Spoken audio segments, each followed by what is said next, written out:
At a top robotics company in Japan this week, 4 robots being developed for military applications killed 29 humans in the lab.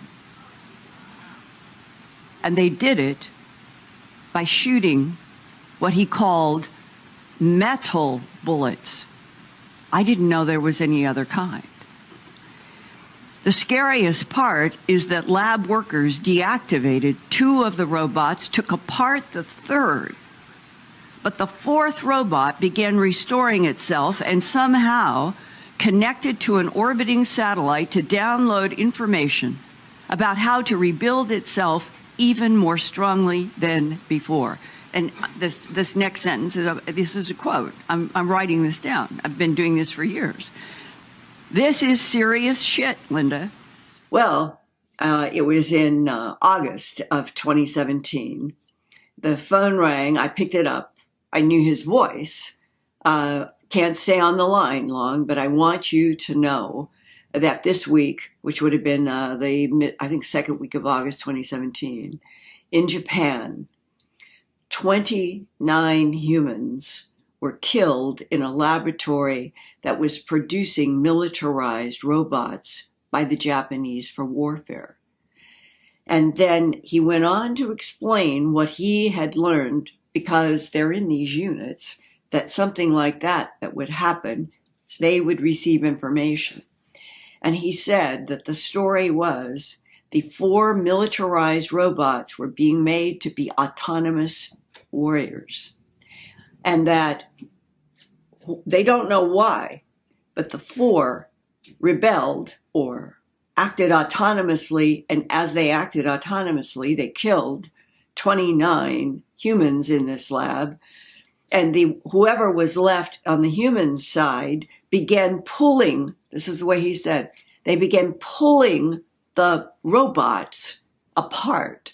They got 2 of them completely disassembled. Were working on the 3rd, and then the analysis later was what happened with the 4th.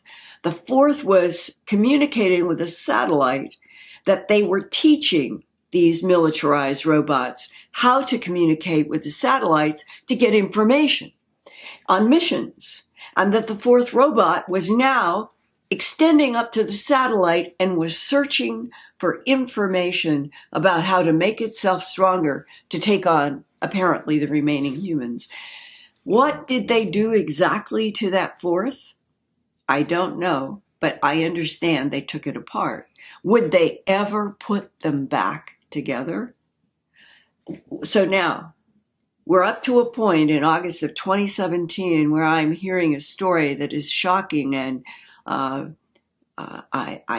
would say is like a warning that hits you out of the blue, that if in August of 2017, 4 militarized robots being taught to be autonomous could do that in a lab, it made Elon Musk, only 2 months before, in June, at the Rhode Island Governors Association meeting. There were 33 governors from the United States, and Elon Musk was one of the invited speakers. And when they sat him down in a chair and they started asking him his perspective as being head of Tesla and SpaceX, he said, I think that the greatest problem that scares me the most is artificial intelligence. And he said statements like, people don't understand that the robots, they are not going to need sleep.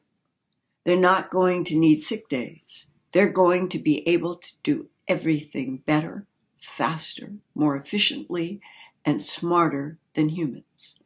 And then he went on and he said, I am convinced that artificial intelligence right now is an existential threat to this planet.